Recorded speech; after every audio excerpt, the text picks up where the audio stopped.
Welcome to my YouTube video series of what it means to be human. This is part 2 of what it means to be human. In my first video, I was talking about the things that differentiate us from animals. And yes, I make a very important differentiation from animals, even if scientifically it is appropriate to consider humans animals. For the sake of our series in this video, we'll be talking about humans as a separate category. So let's get started. In my last video, just to make this as a last clear point here, I was talking about IQ towards the end, which I will also talk about towards the end of this video. So stay tuned for that if you're also interested.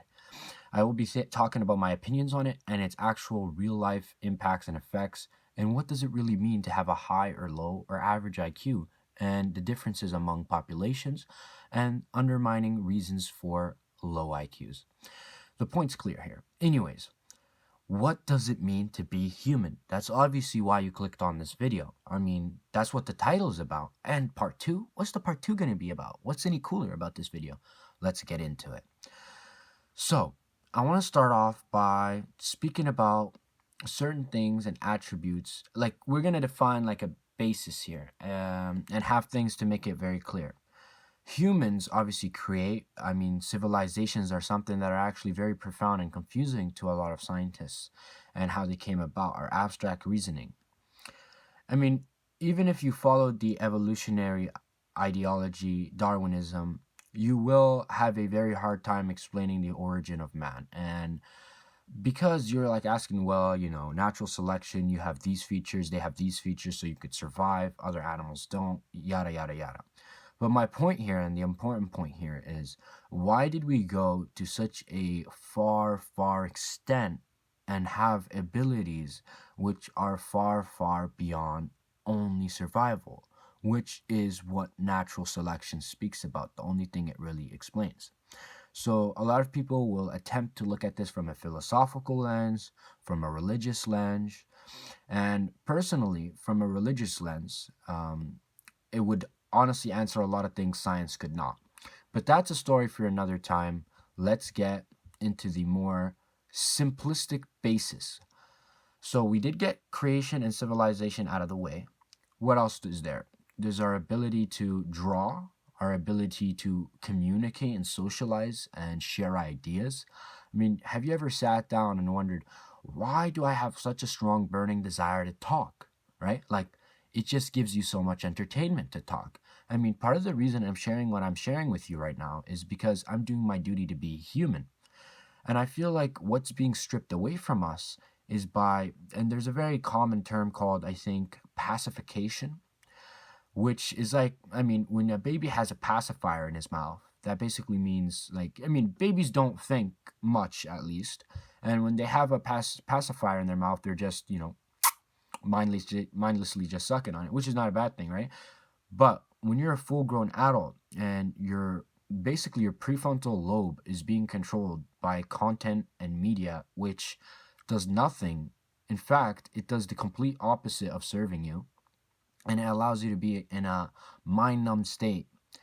And this strips away your actual human abilities, because yes, indulgence is something pretty exclusive to humans, the ability to just indulge. I mean, you ever look at a rabbit, I mean, it's just eating on grass, and you wonder, oh, like, how did they not get bored? I mean, maybe you didn't think about that, but I did. And I'm like, they just stand there and they do absolutely nothing and they're entertained. And I think to myself, that's really interesting, right? I wonder why humans can't do that. It's because humans have a very strong burning desire. And even when you look at the humans 300, 200, 500 years ago, right? They always had a reason to think, because it gave them nobility, it gave them honor, it gave them credit, right? And I feel a human should honestly chase these things. And stemming back to and making a correlation with the point about socializing here, whatever you do, right, there's at least for most things you do, at least outwardly, there's a strong correlation with external validation, right? So the things which you do, if there was no point of doing them, you wouldn't do them. And one of the biggest driving factors is external validation. And you're probably thinking, no, man, I dress the way I dress just because I like dressing this way.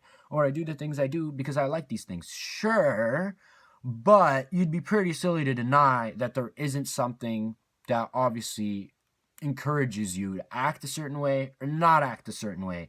And my, like, the fact, again, I'm bringing this point up again, and I don't always like repeating things, but if necessary, I will. The fact that I'm sharing this and not just keeping it to myself is an obvious indicator of at least some form of external validation, right? It's not just for fame, it's not just for potential income or any of that stuff.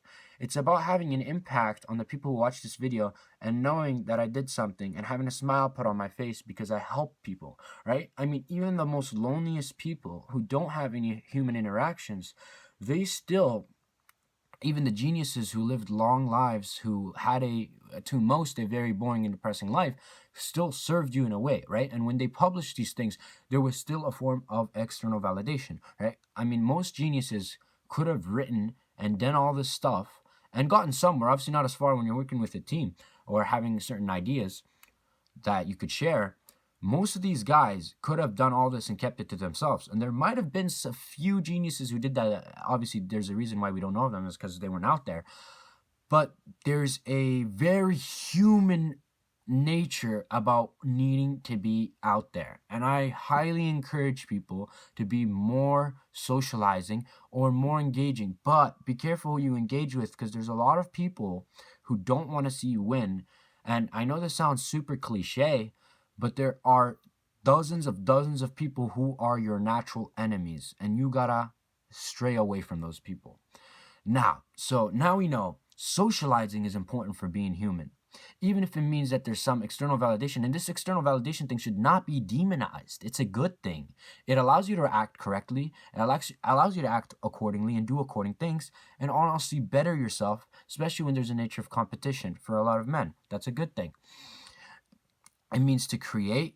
We understood that humans' ability to reason, abstract reasoning in specific, is extremely, let's just say, exclusive. So we have all this out of the way now. Now I want to get into something more specific. So we're going to use socializing as one of the bases, which is why I actually did mention it. There's a lot of people who will often neglect homeless people, right? Like, I mean, rightfully so. A lot of them are losers. A lot of them are just taking drugs. They're a danger, and you shouldn't be around them. Fair enough. I agree for the most part. But that doesn't mean you should not give a couple of them the opportunity for a conversation. You're like, hey, slow down, buddy. What are you talking about here? You're talking about giving a homeless guy an opportunity and time for a conversation with me? Yes, I am. Number one, stop thinking you're a person of utmost value and you're like some king compared to these people, because that's the same way rich multimillionaire billionaires look at you, and you obviously feel like, oh man, that guy is so full of himself. He can't even come and have a conversation with me. A lot of these homeless people, I don't know if I could say a lot, but a good amount of them, it was very unfortunate circumstances that led them to be the way they are. And I know this is probably like you're going such a high hill in the way you're talking right now. Like, what's the point? Where are you getting at here? Right. I need you to follow this conversation with me in order for you to actually use your brain and be human. Because we are so used to, again, I think I spoke about the pacification. We are so used to pacifying ourselves and being mind numbed that even following along my story has become a issue for an overwhelming amount of people. So, when you read a book, right, and you open the pages and you keep on flipping and flipping and flipping, you might be thinking to yourself, what's the point of reading this passage? What's the point of reading this passage? It's not getting me what I want. Right, but when you keep on reading, you're gonna get the things you didn't know you needed. So follow along and keep on listening. I encourage you. Back to this initial statement. So, you go up and talk to maybe a certain amount of people who are homeless because there's something they have you don't. And I'll be talking about a personal experience for myself. I'm going to assume he's homeless, and I don't want to do an injustice by saying this, but he's not a wealthy person, at least, that's for sure. I saw him at like a gas station type of place, like a 7-Eleven. And I saw him there, and I spoke to him previously about certain political stuff, but he was sitting down, and I always see him reading, right? And I would speak to him about some scientific stuff, and he shared with me some profound insight. he was telling me about how science is very persuade. There's usually a opinion that usually just gets adopted and people just follow it. And he had some contrary opinions to those, or at least different opinions, which he figured out through his own self research. And you're probably thinking to yourself, okay, what is significant about this? If you can't see it, I think I might need to explain it for you, unfortunately.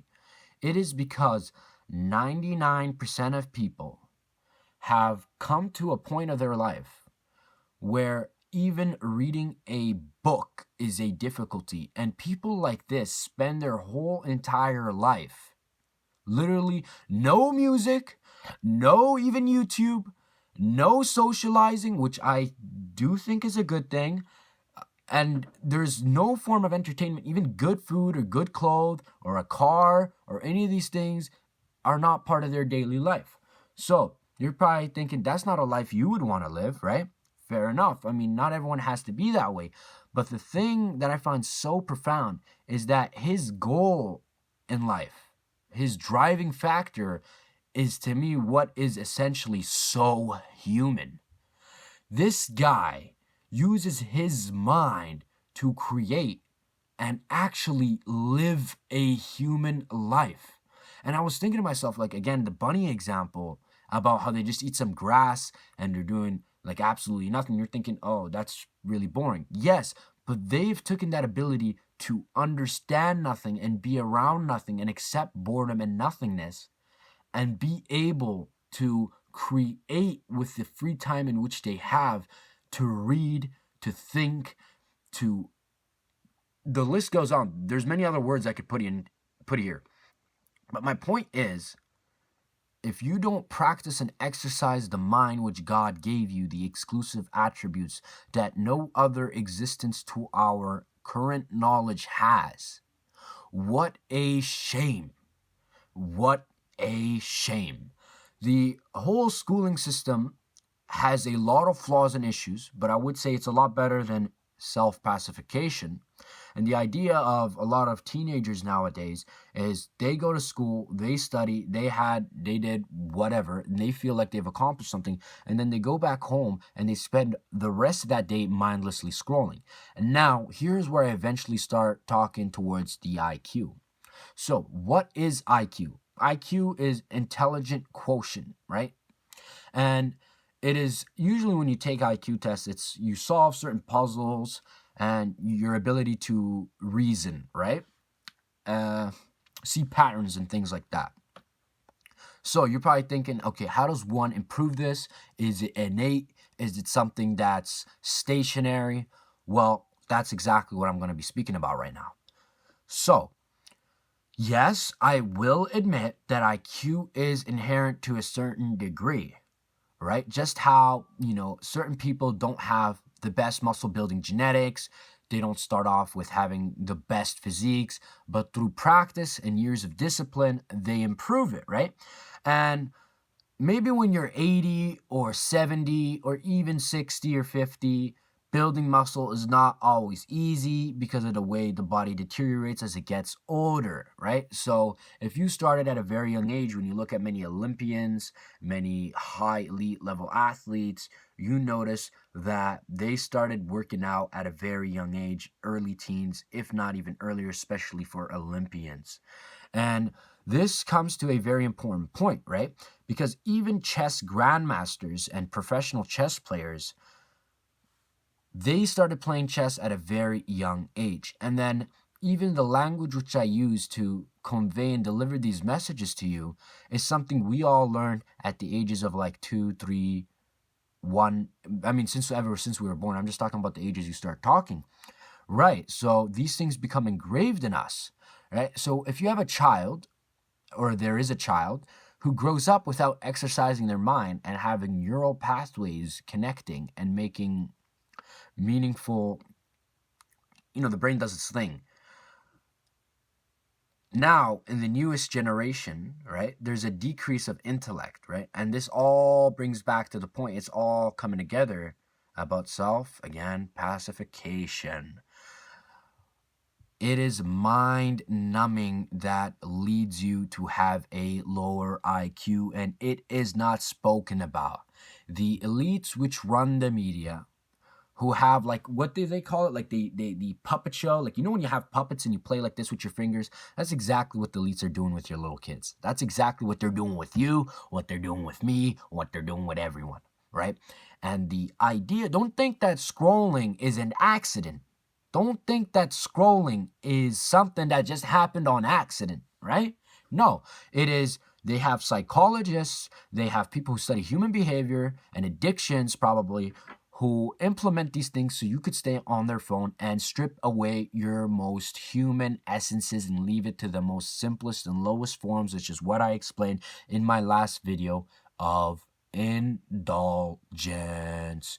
Indulgence, that's what it is. That's as simple as it gets, right? Because you have the lowest thing being indulgence, and then you have the highest thing, obviously many being, I would say personally, creation, right? But that's just something I said on the spot. Obviously that can change, but I would say creation, socializing, coming up with new things, drawing, reading, all these things are obviously a very high priority.